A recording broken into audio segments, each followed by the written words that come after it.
David, you can't live in the basement forever, my mother sighed, setting down her fork at our weekly family dinner. You're 32 years old. When are you going to get a real job? I pushed the mashed potatoes around my plate, avoiding her eyes. Across the table, my sister Amanda smirked. She was wearing a new designer blazer, probably bought with her latest bonus as a senior investment banker. Leave him alone, Mom, she said, her voice dripping with fake sympathy. Not everyone can be successful. Someone has to deliver our packages and fix our computers. My name is David Mitchell, and for the past 7 years, my family had watched me cycle through a series of what they called dead-end jobs.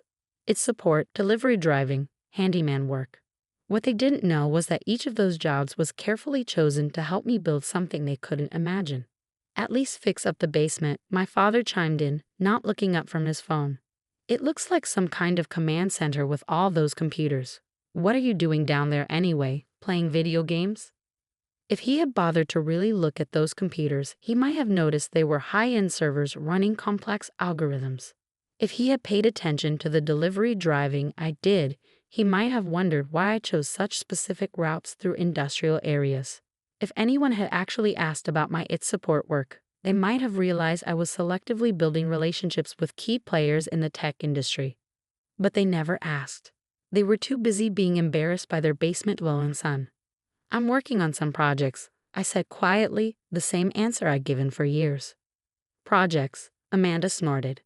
Like that ridiculous idea you tried to pitch to my firm 3 years ago. What was it? Some kind of AI for supply chain management? I remembered that day clearly. I had thought, naively, that my sister might actually help. Instead, she had laughed me out of her office, telling me to get realistic and apply for an entry-level position like everyone else. What Amanda didn't know was that her rejection had been a blessing. It had taught me an important lesson. The people closest to you are often the least likely to see your potential. After dinner, I returned to my command center in the basement. The space that my family mocked was actually the nerve center of what would soon become one of the most revolutionary logistics companies in the world. Those odd jobs they ridiculed, each one had been strategically chosen to understand different aspects of the supply chain industry. Delivery driving had shown me inefficiencies in last-mile logistics. Its support had given me access to see how major companies handled their inventory. Handyman work at warehouses had let me observe industrial operations up close. All of it fed into NEXUS, the AI-driven logistics platform I had been building in secret. The same platform that major venture capital firms were now quietly fighting to invest in, though they knew me only by my company's name, Mitchell Dynamics. My laptop pinged with a new email from Catherine Santos, the lead partner at Quantum Ventures. David, final term sheet attached. $50 million for 8% equity values the company at $625 million pre-money. Ready to move forward when you are. Still hoping to meet in person soon. I smiled, thinking of my sister's corner office at her investment bank. Catherine's firm managed 100 times more capital, and she had no idea she was dealing with the basement dweller her colleague had laughed at. Another message popped up, this one from Marcus Webb, my chief technology officer and the only person who knew the full truth about my situation. Daily active users hit 100,000. Major retailers starting to notice the efficiency gains. When are you going to tell your family? I typed back, soon. Everything needs to be perfect first. Perfect meant the upcoming public offering we had been quietly preparing for. Perfect meant proving beyond any doubt that the waste of potential my family saw was actually building something revolutionary. My phone buzzed, Mom texting to remind me about tomorrow's dinner. Another weekly ritual of subtle jabs and disappointed looks. 7 years of them telling me to grow up, get a real job, be more like Amanda. I glanced at the terminal showing NEXUS's current metrics. 100,000 plus active users, $50 million annual recurring revenue, 98.7% customer retention. Operations in 12 countries, all built from a basement, funded initially by dead-end jobs and credit cards, grown through careful strategy and deliberate anonymity. The company's PR team had crafted a careful mystique around the founder, releasing no photos, using only my first initial in communications. A notification flashed on my screen. Another major retailer signing up for a pilot program. They had no idea their potential salvation was being run from a suburban basement by someone whose family thought he was a failure. I pulled up the IPO documentation we've been preparing. The numbers were staggering. Projected valuation between $1.08 and $2.2 billion. My ownership stake, carefully preserved through each funding round, would be worth nearly $1 billion. My father's words from dinner echoed in my head. When are you going to do something with your life? Soon, Dad, very soon. Upstairs, I heard Amanda's designer heels clicking across the floor as she prepared to leave. She had brought over brochures for coding boot camps, her latest attempt to help me find direction.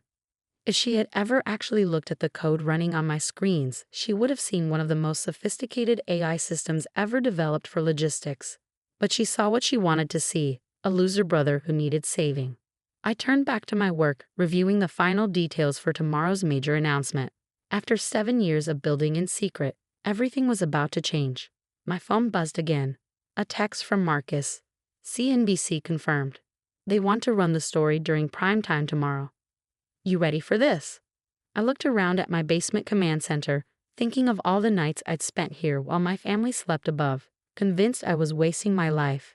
Every dismissive comment, every condescending suggestion, every pitying look had only fueled my determination. Ready, I typed back. Time to rewrite the family narrative. Tomorrow, the carefully constructed wall between my two lives would come down. Tomorrow they would learn that their basement-dwelling disappointment had built an empire right under their noses. But tonight, I had work to do, because that's what they never understood. Success doesn't announce itself until it's inevitable. Sometimes the biggest empires are built in the quietest places by the people everyone else has written off. I turned back to my screens, smiling as I heard Amanda's car pull away. In less than 24 hours, she would be seeing my name scroll across the same financial news channels she watched religiously. And finally, after 7 years of silence, I would have something to say at family dinner. The morning everything changed, I woke up early in my basement apartment and dressed differently than usual. Instead of my typical worn jeans and t-shirt, I put on a tailored charcoal suit that cost more than Amanda's monthly mortgage payment. The same suit I had quietly delivered to a P.O. box, away from my family's prying eyes. At 9:00 a.m. sharp, my phone lit up with a message from Catherine at Quantum Ventures. Everything's set. CNBC running the story at 10:30 a.m. Eastern Standard Time. You ready to become a billionaire? I glanced at my watch. In less than 2 hours, my family's perception of their basement-dwelling failure would be shattered forever. Upstairs, I could hear my mother in the kitchen, probably shaking her head at the fact that I still wasn't up and working, like a responsible adult. If she only knew I'd been up since 5 a.m., finalizing details for one of the biggest tech IPO announcements of the year. My phone buzzed again. Marcus this time. Trading floor is buzzing with rumors. Your sister's bank just issued a strong buy recommendation for our IPO. She has no idea she just endorsed her brother's company. I smiled at the irony. Amanda had spent years telling me I didn't understand business or finance. Now her firm was falling over itself to get a piece of what I built. At 10:15 a.m., I made my way upstairs. Mom was indeed in the kitchen, sorting through bills. Finally up. She asked without looking up. There's a job fair at the community college today. I left a flyer on the counter. Thanks, Mom, I said quietly. But I have some meetings today. She sighed that familiar sigh. More computer repair jobs? Something like that. I poured a cup of coffee and settled at the kitchen table, positioning my tablet so I could see the CNBC feed while pretending to read the newspaper. Mom puttered around, probably wondering why I was dressed in a suit for computer repair. At 10:29 a.m., my phone started buzzing continuously. Messages from investors, board members, and reporters all counting down to the announcement. I silenced it just as the CNBC anchor appeared on screen. Breaking news in the tech sector, the anchor began.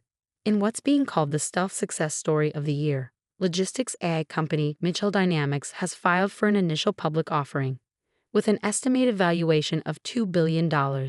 I heard my mother's coffee cup clatter against the counter. Mitchell Dynamics, she whispered. Like our Mitchell?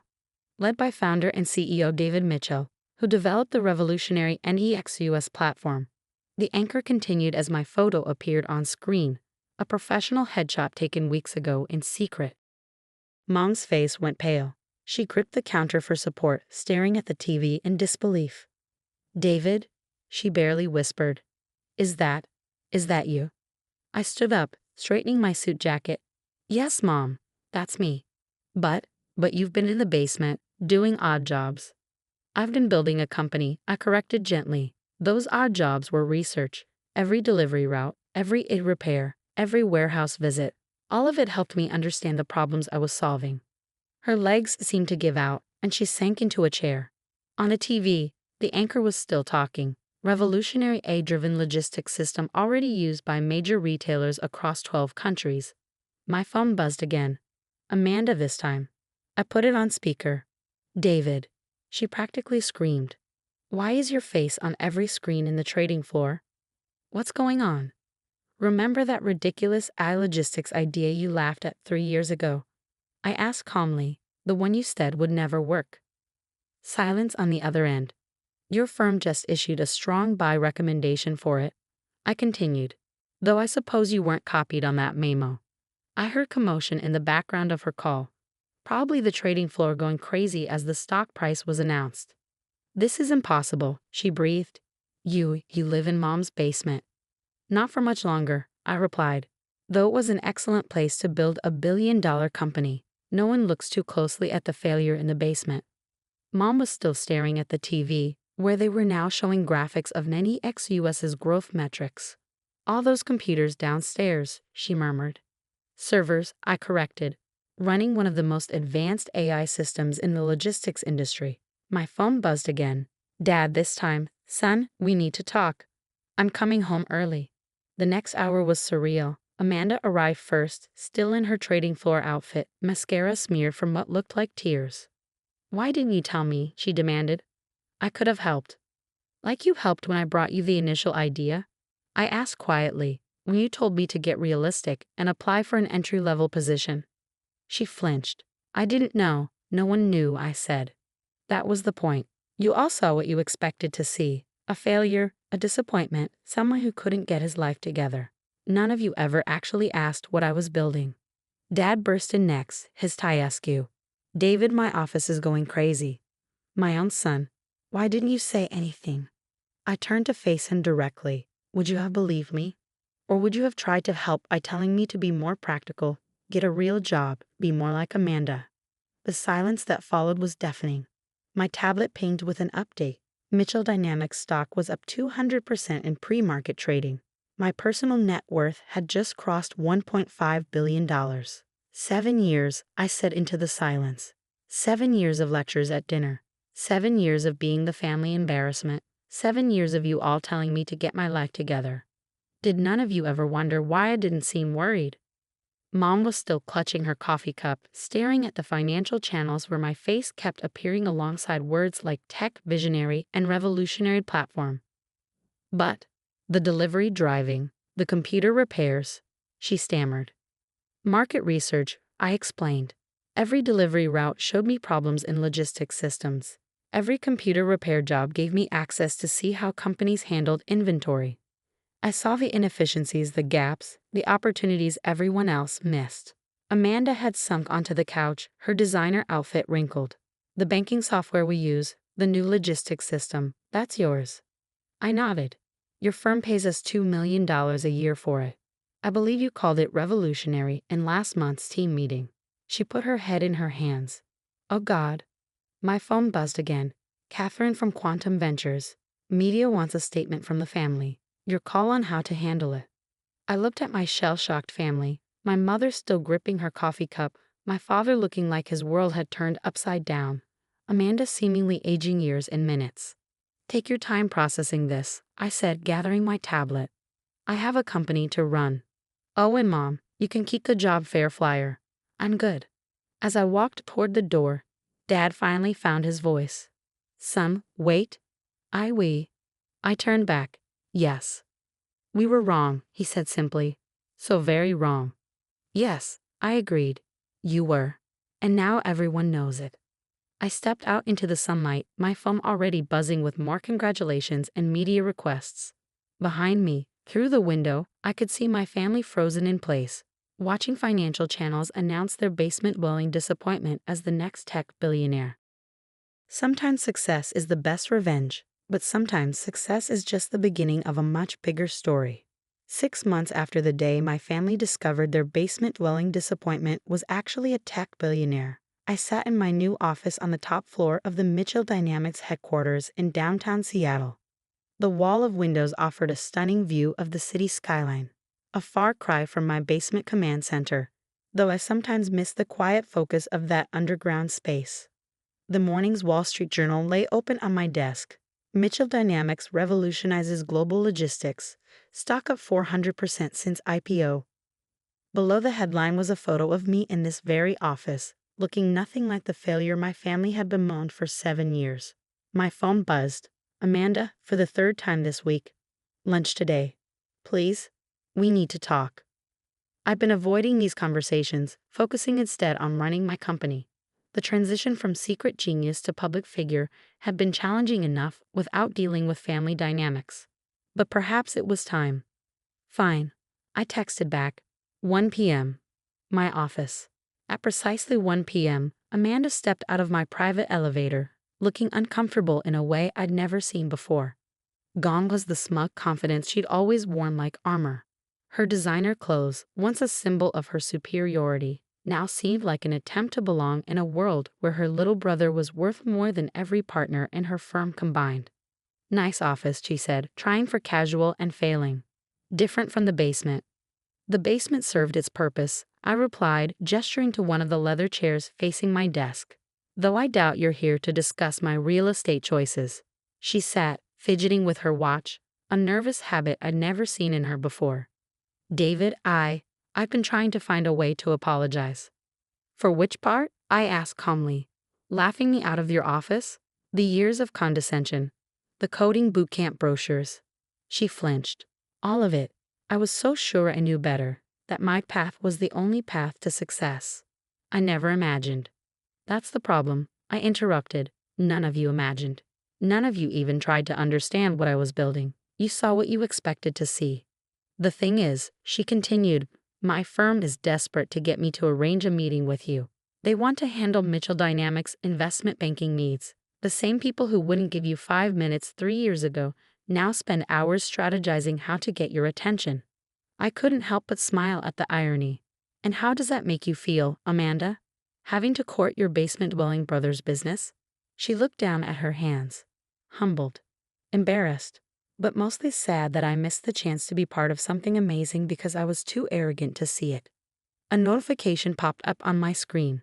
Our eye had just landed another major client, a Fortune 500 retailer. Their CEO had probably spent more time researching my background than my own family ever had. You know what the hardest part was? I asked, turning back to Amanda. Not the long nights coding, not the stress of building something revolutionary. It was sitting at those family dinners, week after week, being treated like a cautionary tale when I knew what I was creating. Why did you tell us? She whispered.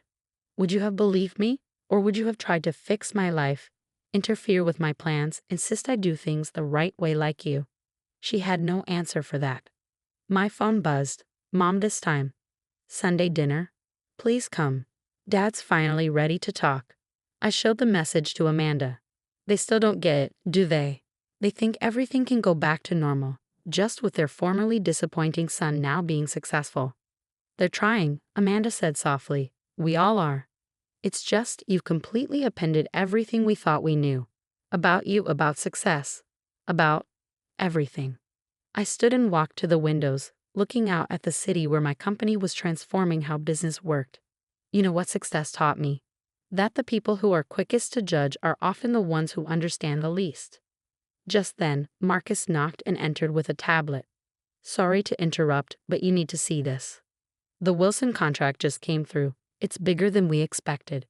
I glanced at the numbers and smiled. Another billion-dollar deal, larger than Amanda's entire investment bank would see this year. Thank you, Marcus, I said. Oh, and this is my sister Amanda. She used to tell me to get realistic about my career goals. Marcus, who knew the whole story, tried to hide his smirk. Interesting. I guess building a revolutionary AI platform wasn't realistic enough.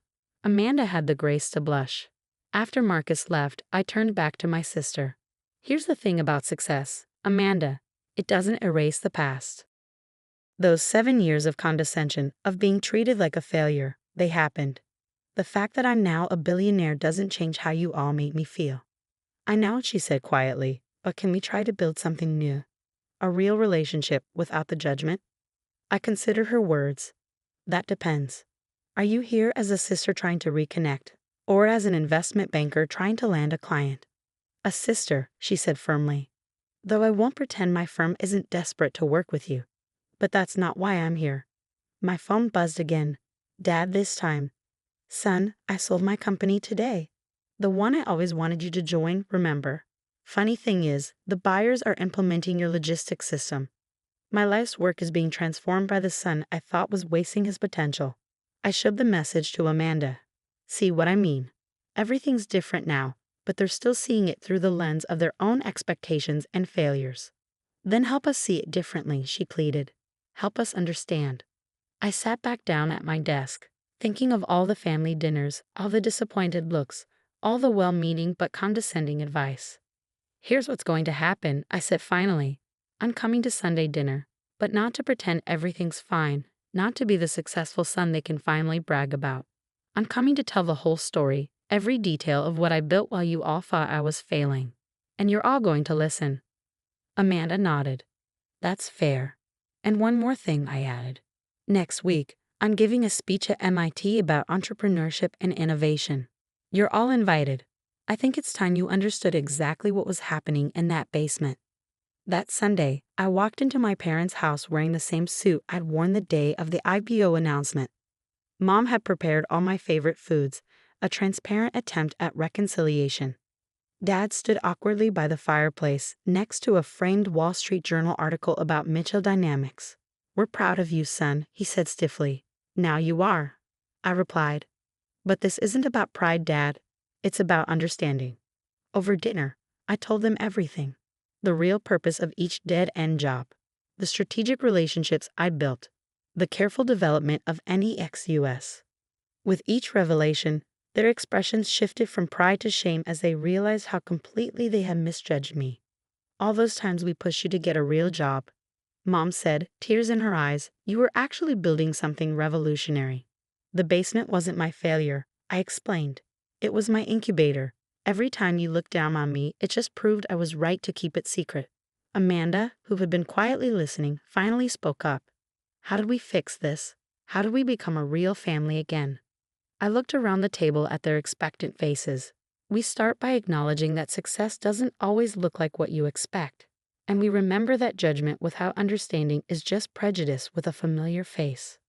1 year after the IPO, I stood on stage at MIT, delivering that promised speech about innovation and entrepreneurship.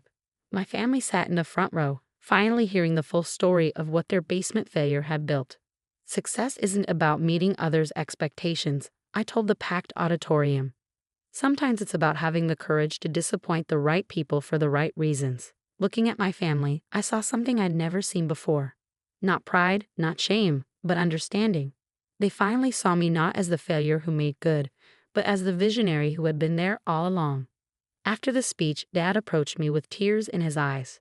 I spent years trying to make you follow my path, he said. I never imagined you were blazing a trail I couldn't even see. That's the thing about innovation, Dad, I replied. It doesn't ask permission. It doesn't follow the expected path. It just changes everything, usually from the most unexpected places, like a basement everyone looked down on. Today, Mitchell Dynamics continues to transform global logistics, and I still keep a small desk in that basement, a reminder that greatness can grow anywhere, even in the spaces others dismiss. As for my family, we're building something new, based not on expectations or appearances, but on understanding and respect. Sometimes the biggest innovations aren't in technology, but in how we see each other. And every now and then, when I hear someone talk about overnight success or lucky breaks, I think about those 7 years in the basement being judged by the people who should have believed in me most. Success wasn't the revenge, understanding was.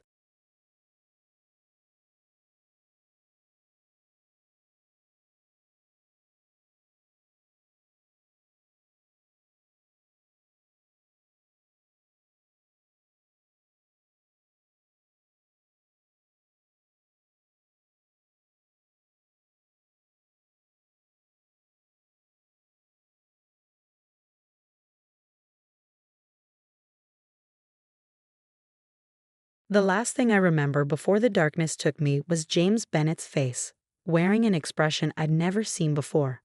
Was it concern? Fear? Or something else entirely? I couldn't tell because my vision was already blurring, my legs giving out as I collapsed in our company's parking garage. I'm Diana Mitchell, co-founder of Artemis Biotech, and that moment in the parking garage was the last time I would see my business partner and trusted friend for 3 months. 3 months during which he would try to steal everything we built together. The day had started normally enough. James and I were preparing for a crucial board meeting about our breakthrough cancer treatment delivery system. 5 years of research, countless sleepless nights, and our entire life savings had gone into developing this technology. We were weeks away from final FDA approval. The Morgan Group is getting nervous, James had said during our morning coffee ritual. They think the approval process is taking too long. They knew the timeline when they invested, I replied, reviewing our presentation materials. Besides, the preliminary results are exceeding expectations. James had nodded, but something in his expression should have warned me. I'd known him since our days at Stanford Medical School. He was brilliant but always impatient, always looking for shortcuts. What if we explored other options? He suggested. Maybe sell to one of the major pharmaceuticals before approval, and let them control the distribution. I shook my head. You know, that's not why we started this company. We want this treatment to be accessible, not locked behind corporate profits. He'd gone quiet then, that familiar crease between his eyebrows that appeared when he was plotting something. But I was too focused on our upcoming presentation to notice. The headache started around noon. By 2, my vision was blurring. By 4, as I walked to my car to get my backup presentation materials, everything went black. I woke up 3 months later in the intensive care unit at Seattle General. A rare brain aneurysm, they told me. I'd been in a coma for 12 weeks. But as I lay there, trying to piece together what had happened, something felt wrong. Your business partner visited a few times, the nurse mentioned casually. In the beginning, said you've been under a lot of stress with the company. I tried to reach for my phone, but my muscles were too weak from months of inactivity. Can you look up Artemis Biotech for me? Please? The nurse pulled out her phone, and I watched her face change as she read. Oh, it says here the company was acquired by Bennett Pharmaceuticals 3 months ago. The founder, James Bennett, consolidated ownership after his partner, after you apparently resigned due to health concerns. The monitors tracking my heart rate spiked. Resigned? Consolidated ownership? My mind raced back to our last conversation, to the thumb drive I always wore on a chain around my neck. The one that contained recordings of all our major meetings, a habit I developed after losing crucial notes years ago. My necklace, I croaked. From my personal effects. Please. The nurse found it in the hospital safe, along with my other belongings. With shaking hands, I clutched the small drive. James didn't know about this. He couldn't know that I recorded everything, including our last conversation of selling the company. But I was too weak to do anything about it yet. The doctors said I needed at least 2 more weeks of recovery before they'd release me. 2 weeks during which I had to pretend to be more incapacitated than I was, because I knew James would be watching. I was right. He visited the next day, all concerned smiles and gentle condolences. Diana, thank God you're awake, he said, sitting beside my bed. We were all so worried. I feigned greater weakness than I felt, keeping my eyes half closed. The company, what happened? Don't worry about that now, he soothed. Focus on getting better. I had to make some hard decisions while you were unavailable. But it was all for the best. Through my half-closed eyes, I saw that expression again, the one from the parking garage. Now I recognized it, calculation. The treatment, I whispered, is being developed on schedule, he assured me. Under proper corporate oversight now, Bennett Pharmaceuticals has the resources to bring it to market efficiently. Translation. They would control the pricing, the distribution, everything we have fought to prevent. You should rest, he said, standing. I'll have the lawyers send over some paperwork for you to sign once you're stronger. Just finalizing the transfer of your shares, making everything official. I let my eyes close fully, listening to his footsteps retreat. In my hand, hidden under the blanket, I clutched the thumb drive containing his true intentions. That night, using the nurse's phone, I sent a text to Maria Santos, my old friend from law school. Need help. Hospital. Come alone. Tell no one.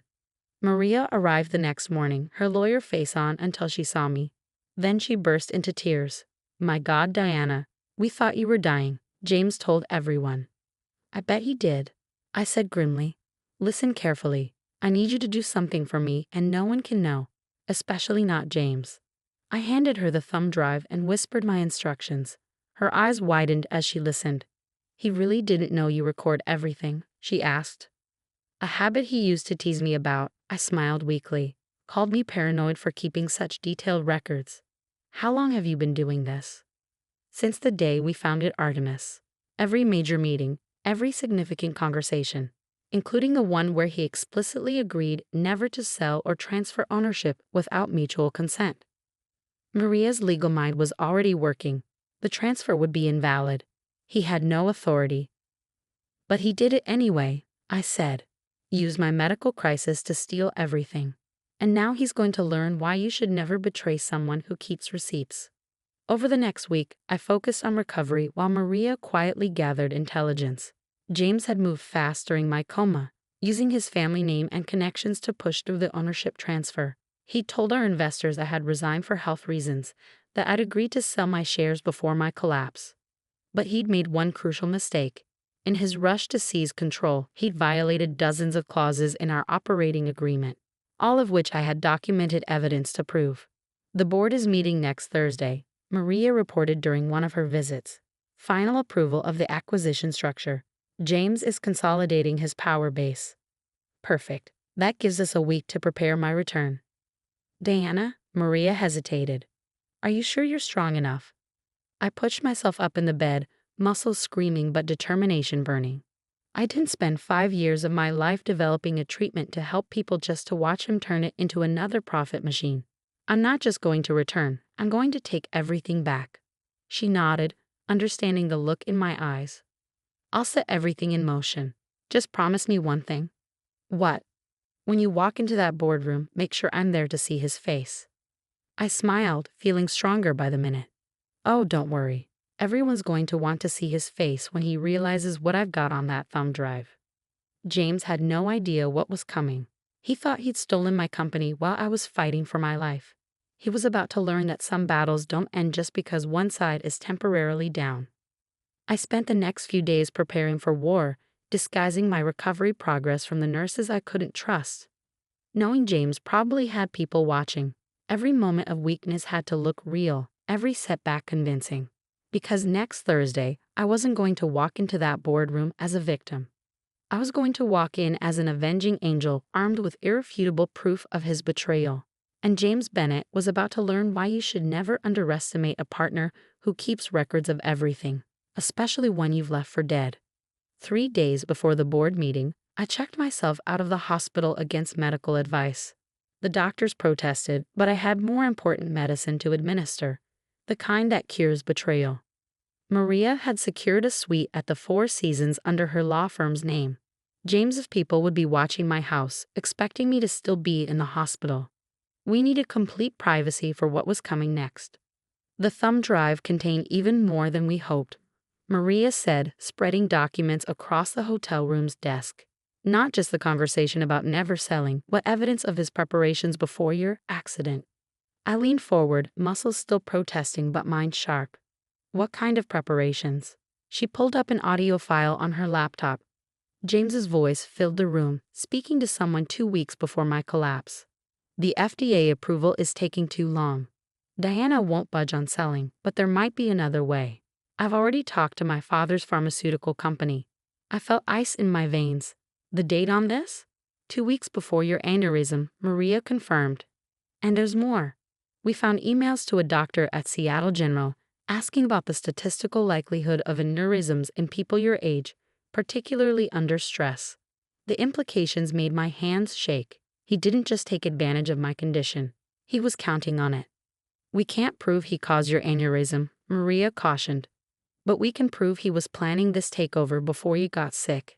That alone violates at least 15 clauses in your partnership agreement. My phone buzzed. A text from Sarah Wong, our former head of research who had quit the day after James announced the acquisition. Boss, please tell me you're really alive and fighting back. The new protocols they're implementing. They're changing everything we built. I responded quickly. Very much alive. How would you like your old job back? Her reply was instant. When and where? I've got dozens of emails documenting the changes they're making to the treatment protocols.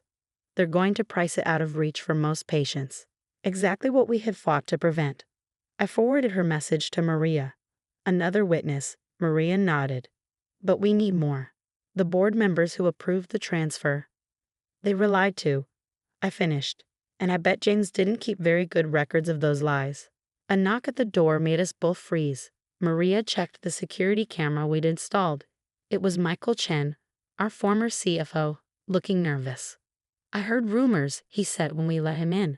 That you were awake, that something big was coming. He looked at me. I saved copies of everything, Diana.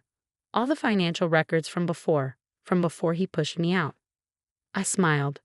Tell me, Michael, did James follow proper procedures when he transferred the company assets? Michael's answering grin was vicious. Not even close. I've got proof of at least 3 major violations of SEC regulations. Been keeping them safe, waiting for this moment. The pieces were falling into place. Over the next 2 days, more former employees reached out. Each had saved evidence, each had witnessed James's betrayal, and each was eager to help take him down. But our biggest ally came from an unexpected source. Ms. Mitchell. The voice on the phone was elderly, dignified. This is Margaret Bennett, James's mother. I sat up straighter. Margaret Bennett was a legend in biotech circles, though she'd retired years ago.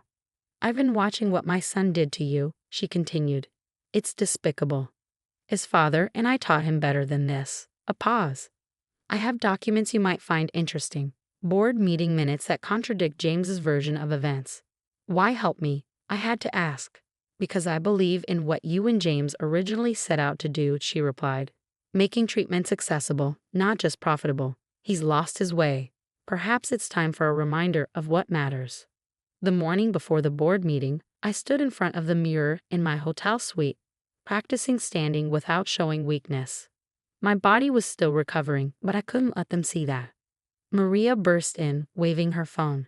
You need to see this. James just sent a press release to the major news outlets. He's announcing Bennett Pharmaceuticals' complete acquisition of Artemis Biotech, claiming you've signed off on everything. Perfect, I smiled. He's just made this much easier. How? Because announcing an acquisition based on fraudulent documents, that's not just a contract violation, that's securities fraud. We spent the final hours preparing everything. Every document, every recording, every piece of evidence carefully organized. The thumb drive's contents backed up in multiple secure locations. At 6 p.m., my phone buzzed with a text from James himself. Heard you checked out of the hospital. Hope you're feeling better.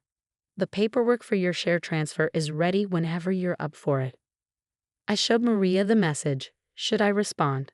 She grinned. No need. He'll be seeing you soon enough. That night, I could barely sleep, my mind racing with what was to come. I remembered all the late nights James and I had spent in the lab, dreaming of how our treatment would help people. How had he gone from that idealistic researcher to someone who would betray everything we built? At dawn, I received another unexpected call, this time from Robert Morgan of the Morgan Group, our biggest investor. Just wanted you to know, he said without preamble, we never believed you'd voluntarily walk away. We've been waiting, watching. Tomorrow's board meeting should be interesting. I smiled. You have no idea. Maria arrived early, carrying a garment bag. If we're going to war, we're doing it in style. Inside was a perfectly tailored black suit that made me look less like a recovering patient and more like an avenging CEO. My phone kept buzzing with messages from other employees, investors, even competitors who had heard rumors of my return. Each one added another piece to the puzzle of James's betrayal, another witness to his lies.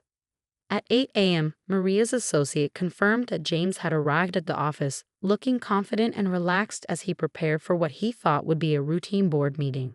He just sent out the agenda, the associate reported. First item: finalizing the acquisition and your removal from all corporate documents. I checked my appearance one final time. The woman in the mirror looked powerful, unstoppable. No trace of the hospital patient remained. Ready? Maria asked, holding up the thumb drive that would destroy James's carefully constructed house of lies. I took it, feeling its weight, not just physical, but moral. This small piece of technology contained not just recordings, but the truth about betrayal, about corruption, about the difference between power and right. "The car's waiting," Maria said. "Everyone's in position." I nodded, thinking of James sitting in that boardroom, probably rehearsing how he would announce my official removal from the company we had built together. He had no idea what was coming. "Let's go," I said, stepping toward the door. "It's time to remind James why you should never betray someone who keeps receipts." The drive to Artemis Biotech's headquarters felt surreal. Every familiar landmark brought back memories of building this company, of the dreams we'd had, of the trust James had shattered. But I wasn't going there to reminisce. I was going there to take back what was mine. The elevator ride to the 12th floor of Artemis Biotech felt like ascending to destiny. Standing beside me, Maria clutched her briefcase containing enough evidence to destroy James's carefully constructed lies. Behind us, Sarah Wong and Michael Chen waited silently, each carrying their own documented proof of James's betrayal. "He's just started the meeting," Maria's associate texted, announcing the final phase of the acquisition. Perfect timing. The boardroom doors were closed, but through the glass walls I could see James standing at the head of the table, gesturing confidently as he presented his version of events. The board members sat around the massive oak table, some nodding, others looking uncertain. "Ready?" Maria whispered. I straightened my jacket, feeling the thumb drive hanging from its chain around my neck. "Oh yes." I pushed open the doors. The reaction was immediate. James's voice cut off mid-sentence. His face, previously animated with fake sincerity, froze in an expression I'll never forget. Pure, unadulterated shock melting into fear. "Deanna," he stammered, "you're supposed to be in a coma? Dead, or just conveniently absent while you steal my company?" My voice carried clearly across the suddenly silent room. "Sorry to disappoint, James." Board members half rose from their chairs. Robert Morgan, our lead investor, actually smiled.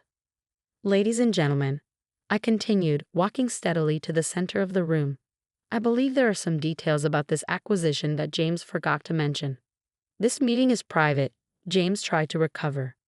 "You're no longer." Actually, Maria stepped forward. "Ms. Mitchell very much is still an owner of this company. The documents claiming otherwise were fraudulently filed." "Ridiculous," James scoffed, but his face had gone pale. "We have her resignation, her transfer of shares." "Forged," I cut him off, while I was unconscious. "But then that was the plan all along, wasn't it?" I nodded to Michael, who began distributing packets to each board member. "These are the real financial records, showing unauthorized transfers and multiple violations of SEC regulations. And these," Sarah added, passing out her own documents, "show the changes made to our treatment protocols.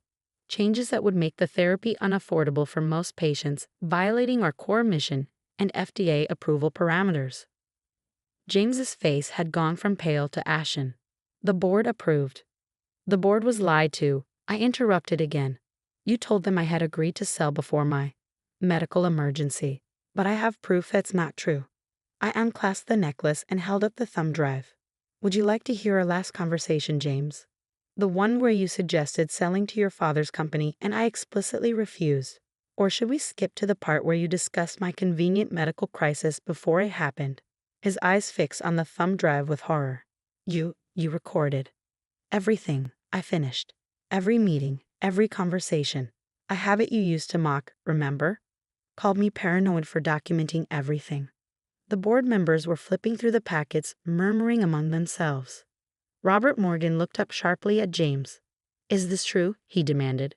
"Did you orchestrate this takeover knowing Ms. Mitchell had refused?"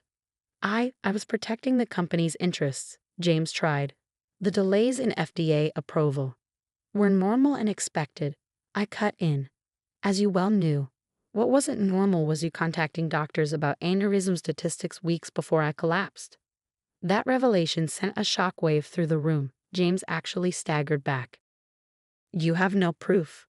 I nodded to Maria, who opened her laptop. James' own voice filled the room. "Yes, doctor, I'm particularly interested in stress-induced aneurysms. Someone about 40, female, under extreme work pressure. The recording cut off into dead silence. Would you like to hear the rest? I asked quietly, or should we move on to the evidence of securities fraud from this morning's press release? This is absurd, James sputtered. You can't just walk in here and... Actually, she can. A new voice spoke from the doorway. Margaret Bennett, James's mother, stepped into the room. And as a major shareholder in Bennett Pharmaceuticals, I'm very interested in hearing about my son's creative business practices. James actually stumbled. Mother, what are you doing? What I should have done months ago, she cut him off. Stopping you from destroying everything your father and I built. The next hour was a blur of revelations. Every piece of evidence was examined, every lie exposed. James tried several times to defend himself, but each attempt was met with another document, another recording, another witness to his betrayal. Finally, Robert Morgan stood up. I believe we've seen enough. I moved to nullify all transfers and acquisitions made during Ms. Mitchell's incapacity, and to remove James Bennett from any position of authority in Artemis Biotech. The vote was unanimous. You can't do this, James whispered, but there was no force behind it anymore.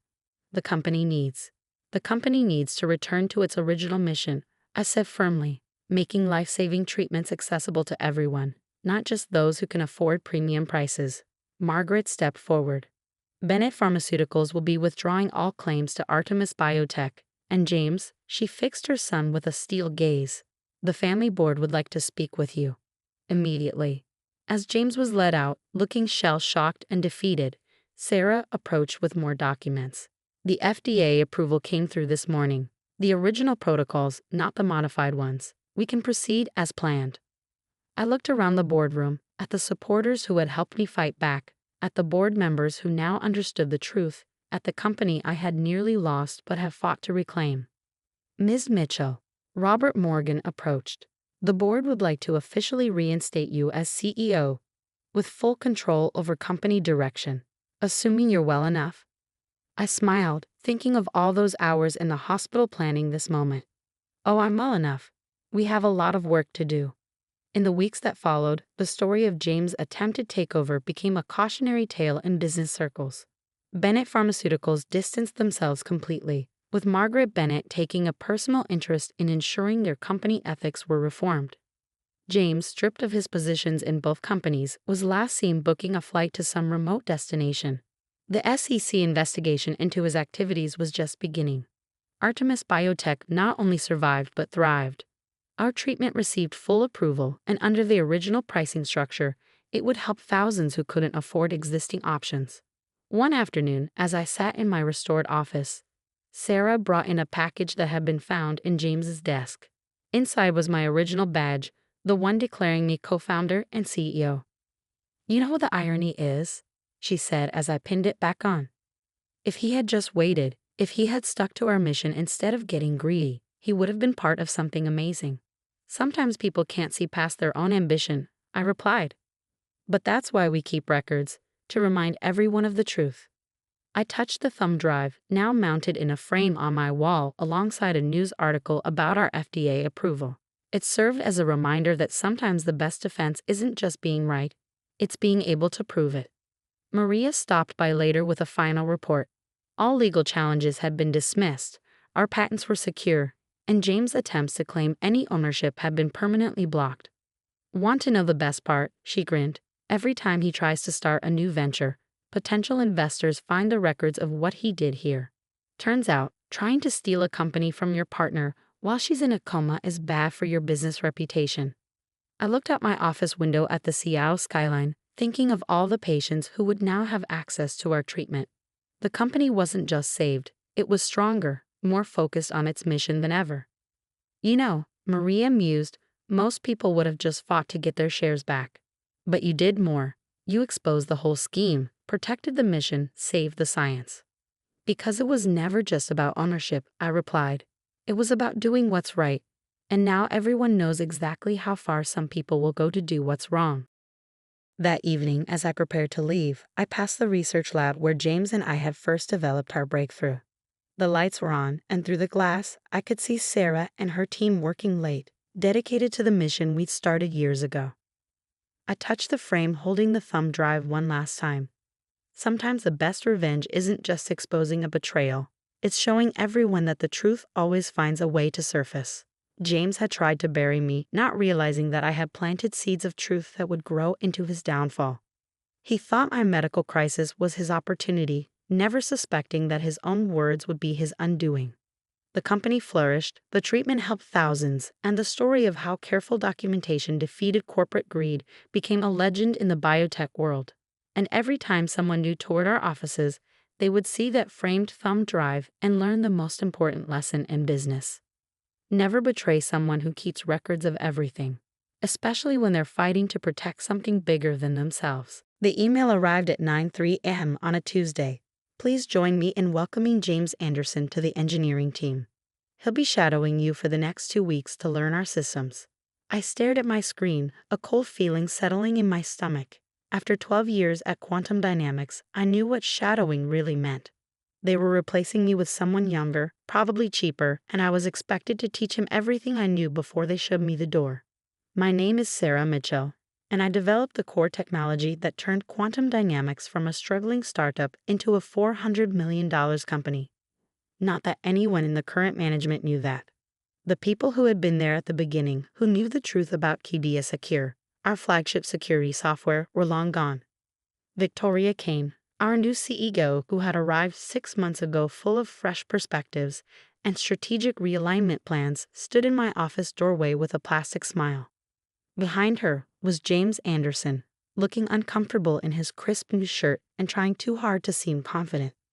Sarah, Victoria's voice dripped with false warmth. James here is a brilliant graduate from Stanford. Top of his class. I know you'll show him everything he needs to know about our systems. Everything he needs to know. I almost laughed. The core architecture of Qiddiya Secure had taken me 3 years to develop, working nights and weekends in my tiny apartment, fueled by coffee and determination. The patent application I filed under my own name, before Quantum Dynamics even existed, was buried in a drawer at home, a security measure I'd taken when I first sensed the company's culture changing. Of course, I replied, gesturing to the empty chair beside my desk. Happy to help. Victoria's smile tightened slightly. We both knew this wasn't a request. In tech, when they ask you to train your replacement, refusing is career suicide. Not that my career at Quantum Dynamics had much life left anyway. James settled into the chair, tablet ready, eager to learn. He wasn't a bad kid, really. Just ambitious, probably told he was getting a great opportunity to learn from a senior team member before taking over the position. I doubted they told him he was here to replace someone who had been with the company since it was 6 people working out of a converted warehouse. Let's start with the basics, I said, pulling up the system architecture diagrams. Qiddiya Secure operates on a proprietary encryption protocol. As I walked in through the surface-level functionality, my mind drifted back to 2011. When I first developed the encryption algorithm that would become Qiddiya Secure's foundation. I was 28, working as a security consultant, and had stumbled upon a way to dramatically improve encryption speeds without compromising security. Michael Torres, Quantum Dynamics' original founder, had seen the potential immediately. This could revolutionize enterprise security, he'd said, offering me not just a job but a partnership. We'll build the company around your technology. The patent had been filed and approved before I joined Quantum Dynamics. A deliberate choice on my part. I'd seen too many developers lose control of their innovations to corporate ownership. Michael had understood and agreed to a licensing arrangement that gave the company exclusive rights to use my technology while I retained ownership. That agreement, tucked away in the company's original incorporation documents, had survived 3 CEOs, 2 acquisitions, and a dozen reorganizations. Not that anyone had bothered to read those old files. They were too busy disrupting and innovating to care about history. Sorry, James interrupted my thoughts. Could you explain again how the primary key generation works? I smiled. That's actually proprietary information. Let's focus on the user-facing features first. Victoria appeared again around lunch, hovering like an expensive perfumed cloud. How's the training going? Great, James replied enthusiastically. Sarah knows this system inside and out. Yes, Victoria's eyes narrowed slightly. After so many years, I would hope so. Though sometimes fresh perspectives are what we need to move forward. The message wasn't subtle. I was outdated, resistant to change, probably too expensive. Never mind that QD Secure's core technology was my creation. That every major improvement had come from my work. That our biggest clients stayed because they trusted my expertise. Over the next week, I taught James what I could: the public-facing features, the basic maintenance procedures, the customer support protocols.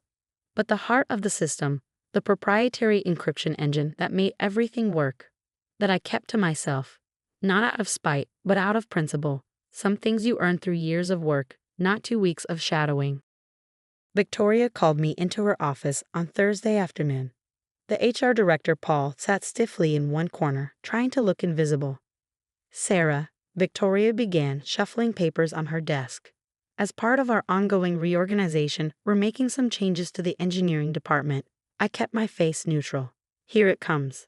Your contributions have been valuable, but we're moving in a new direction. More agile, more innovative. We need people who can adapt to rapid change. The irony of being called inflexible by someone who didn't understand the technology that paid her salary was almost amusing. We're offering a generous severance package, Paul chimed in, sliding a folder across the desk. 2 months' pay, health coverage through the end of the quarter. I opened the folder, skimming the agreement. Standard corporate language about confidentiality, non-competition, surrendering all rights to intellectual property developed during employment. When would this be effective? I asked, though I already knew the answer. Today will be your last day, Victoria said, not even trying to sound apologetic. James has picked things up quickly, and we need to move forward with our new initiatives. I closed the folder without signing. I'll need to review this with my lawyer. Victoria's smile faltered slightly. The severance is contingent on signing today. Then I'll have to decline. I stood up, straightening my jacket. I'll clean out my desk. Sarah, Victoria called as I reached the door. I know change is hard, but this is business. No need to be difficult about it. I turned back, meeting her gaze. You're right. It is business. Walking back to my desk, I felt lighter than I had in months. James looked up as I started packing my things into a box. Are you leaving? He asked, genuine concern in his voice. Yes. Apparently, I'm not agile enough for the new direction.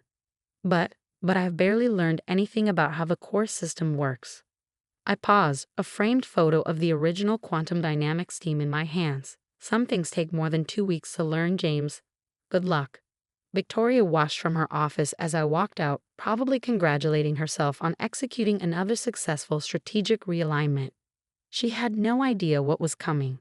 At home, I pulled out the patent documentation, the original licensing agreement, and 12 years of system documentation. Everything that proved I wasn't just another replaceable cog in their corporate machine. I called Michael Torres, who had retired to Arizona 3 years ago. They finally did it, huh? He said when I told him what happened. Yep. New CEO, new direction, same old story. They have no idea about the patent. Apparently not. Victoria Kane seems to think everything belongs to the company. Michael's laugh was bitter. You were smart to keep the patent separate. What are you going to do? I looked at the carefully preserved documents spread across my desk. I'm going to remind them that innovation isn't just about moving forward. Sometimes it's about remembering how you got there in the first place. Need any help? Michael asked. I still know some people on the board.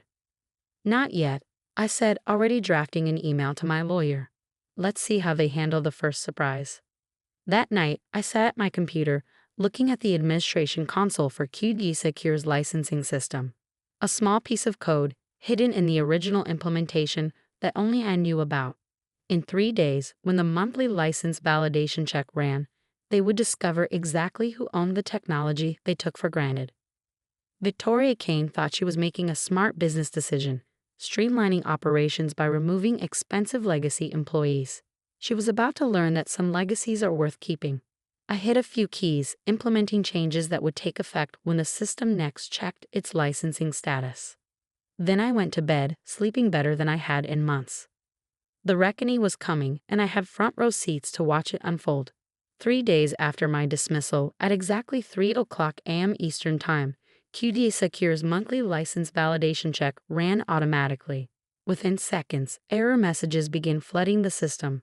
By 3:01 a.m., every instance of QD Secure running on client servers worldwide displayed the same message. License verification failed. Patent holder validation required. I was awake, sitting at my home office desk with a cup of coffee, watching it all unfold through the monitoring system I had quietly maintained. Victoria Kane's phone would start ringing any minute now. The first call came at 3:07 a.m. from Goldman Financial, one of Quantum Dynamics' biggest clients. Their entire trading security infrastructure had gone into safe mode, halting all transactions. By 3:15 a.m., 14 more major clients had reported complete system shutdowns. My phone buzzed. A text from James Anderson. Everything's crashed. No one knows what's happening. Help? I set my phone aside without responding. Poor James was about to learn a valuable lesson about corporate politics and intellectual property rights. At 3:30 a.m., my email pinged with an urgent message from Victoria. Sarah, there seems to be some sort of system malfunction. We need you to come in immediately to assist with recovery. We'll pay emergency consulting rates. I smiled at her attempt to sound professional while her company was imploding. My response was brief. I'm afraid I'm not available for consulting at this time. However, you might want to review the original patent and licensing documentation for QD Secure. Pay particular attention to patent US 8,429,671B, filed under my name in 2011. By 4:00 a.m., Quantum Dynamics' legal team had discovered what Victoria should have known before firing me. I owned the core technology. The licensing agreement gave me the right to revoke access if the company breached certain conditions, including maintaining the original developer's involvement in the system's operation. My phone rang again. Victoria's number. I let it go to voicemail. Sarah, this is completely unprofessional. Her voice was tight with barely controlled panic. You can't just shut down our entire system. Call me immediately. I drafted a quick email to my lawyer instead, copying Victoria. As the legal owner of patent US 8,429,671B and pursuant to Section 7.3 of the original licensing agreement with Quantum Dynamics, attached, I am exercising my right to suspend the company's access to my intellectual property following their breach of our ongoing operational agreement. I am happy to discuss reinstatement terms with authorized representatives. The sun was rising when my doorbell rang. I checked the security camera to see Victoria herself standing on my porch, looking considerably less polished than usual and hastily thrown on clothes. I opened the door but didn't invite her in. This is sabotage, she said without preamble. We'll sue you for damages. Actually, I replied calmly, it's asset protection. And before you waste money on lawyers, you might want to check with your board of directors. I believe they're already meeting to discuss this situation. Her face paled. The board? Yes. Apparently, several major shareholders are concerned about how a key piece of intellectual property was mishandled. Did you know that QD Secure generates 60% of Quantum Dynamics' revenue? She hadn't known. I could see it in her eyes. What do you want? She asked, her voice softer now. I don't want anything. The board of directors, however, might have some questions about why you fired the patent holder of your core technology without due diligence. As if on cue, her phone buzzed. She glanced at it, and her face went even whiter. Emergency board meeting in 30 minutes, she whispered. You should probably get to that, I suggested. And Victoria, thanks for your service. She flinched at hearing her own dismissive words thrown back at her. After she left, I received a call from Herbert Matthews, the board chairman. Ms. Mitchell, his voice was grave. We've just reviewed the patent and licensing documentation. Why didn't you mention this during your termination? Would it have mattered? I asked. Victoria Kane was brought in to modernize the company. Apparently, that meant discarding anything she didn't understand. The board has called an emergency session, he said. We would appreciate your attendance. I agreed to video conference in. No need to leave my comfortable home office for their corporate crisis. At 9:00 a.m., I connected to the board meeting. Victoria sat at one end of the table, looking like she hadn't slept. James Anderson was there too, probably to explain why he couldn't get the system working again. Ms. Mitchell, Herbert began, we find ourselves in an unprecedented situation.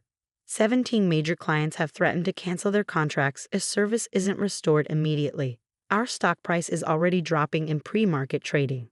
That sounds serious, I observed mildly. Sarah, please, Victoria interrupted. Just tell us how to restart the system. I leaned back in my chair, letting the moment stretch out.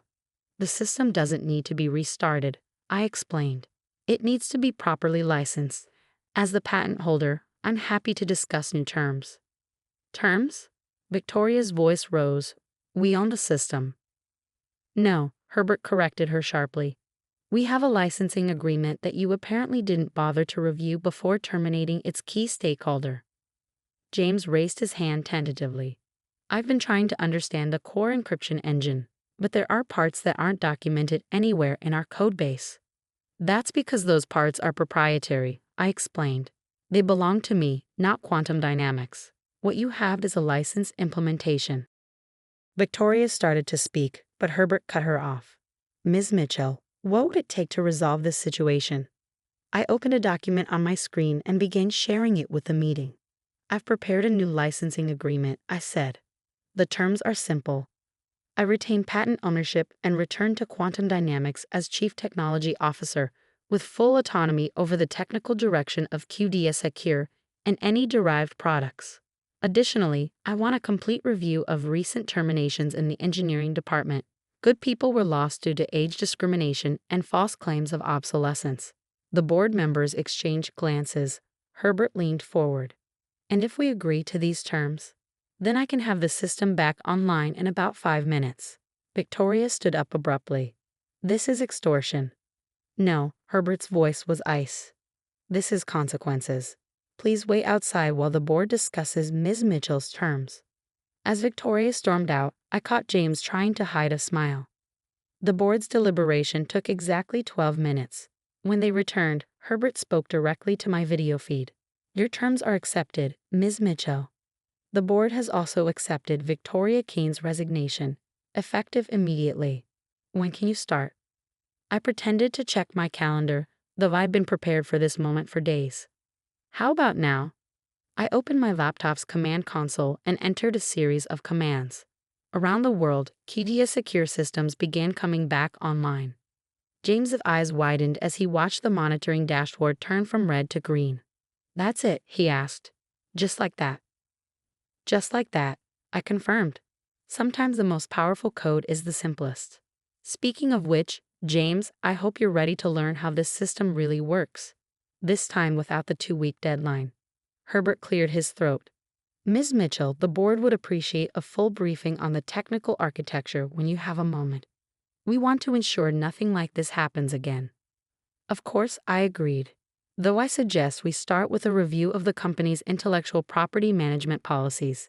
After all, innovation isn't just about creating new technology. It's about respecting and protecting the innovations you already have.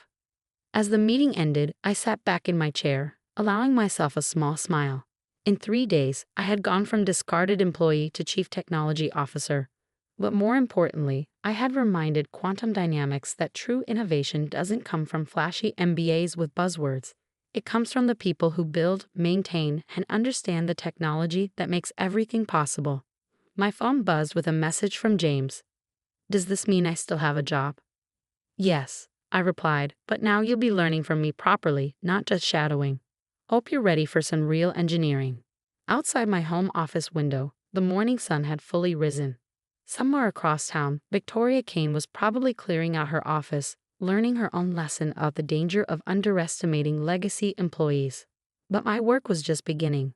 I had a company to rebuild, a culture to fix, and a new generation of engineers to mentor properly. After all, that's what real innovation looks like.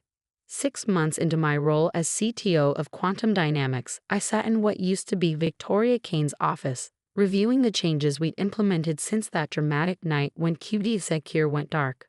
The wall that once displayed Victoria's MBA and corporate awards now showcased something far more meaningful: patents and technical innovations from our engineering team.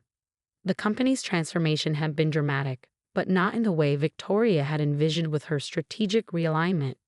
We hadn't become more agile by discarding experienced engineers. Instead, we've grown stronger by recognizing and nurturing talent at all levels. James Anderson, whom Victoria had hired to replace me, had turned out to be an excellent engineer once freed from corporate politics. He now led our development team, having learned the true complexities of QD Secure's architecture.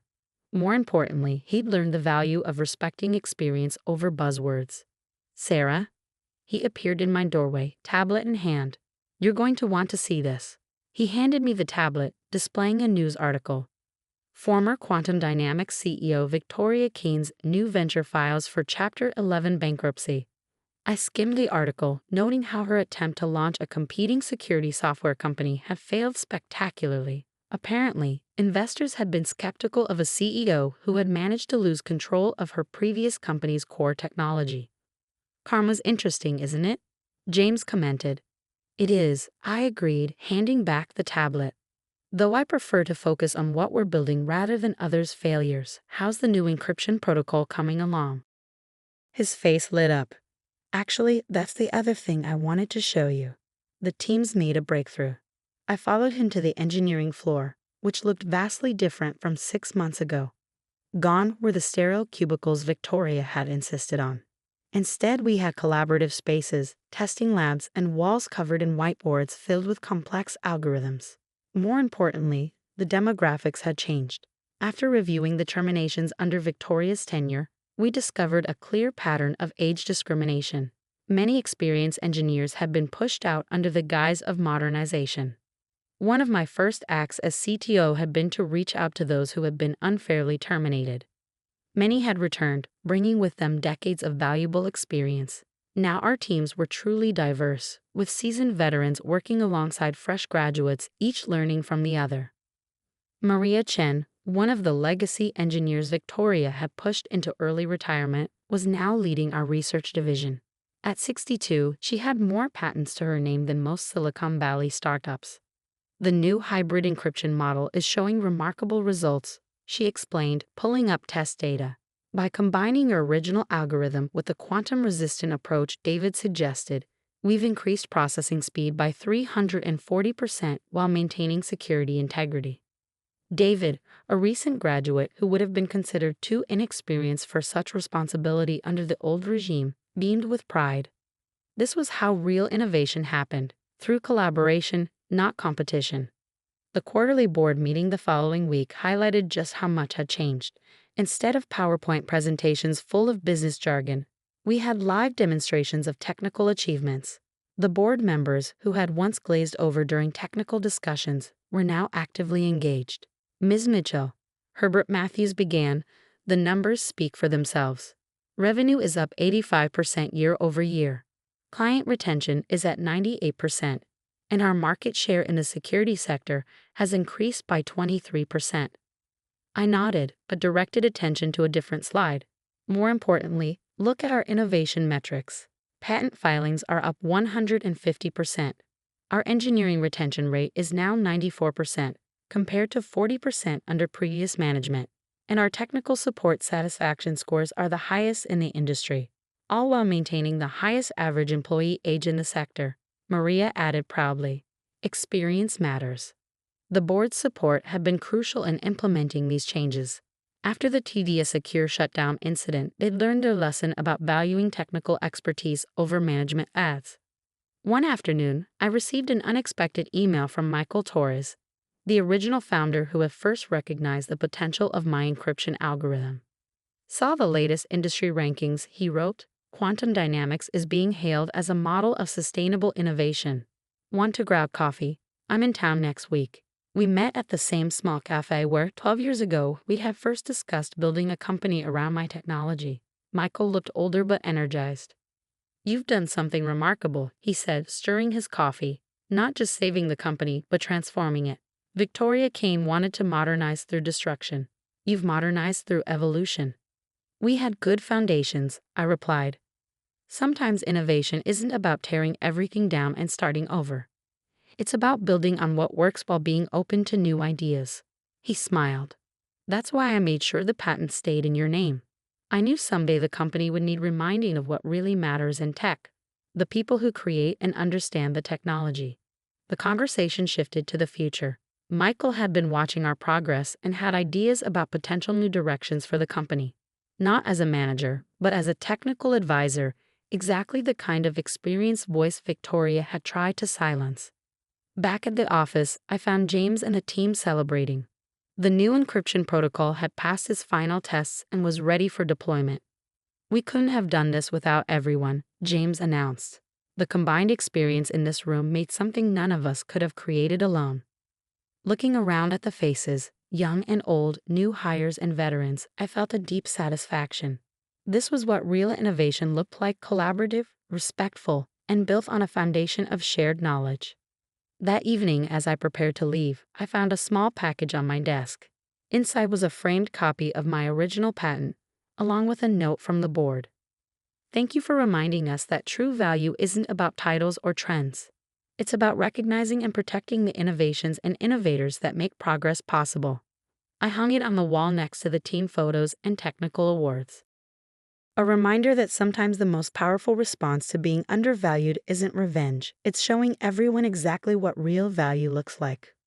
1 year to the day after Victoria had dismissed me as obsolete, I stood in the company auditorium, addressing our now expanded engineering department. The audience included not just our local team, but video feeds from our new development centers worldwide. A year ago, someone decided that experience was a liability and innovation meant discarding the past. I began. Today, we're ranked as the most innovative company in our sector precisely because we value both experience and new ideas. Real progress isn't about choosing between old and new, it's about bringing them together. I gestured to the screen behind me, showing our latest performance metrics. Our success isn't just measured in revenue or market share. It's measured in patents filed, problems solved, and most importantly, in the collective knowledge we're building. James, sitting in the front row, nodded in agreement. He'd grown from Victoria's unwitting replacement hire into a talented technical leader, proof that good engineers thrive when freed from toxic corporate politics. Last week, a reporter asked me what I did differently as CTO. I continued. The answer is simple.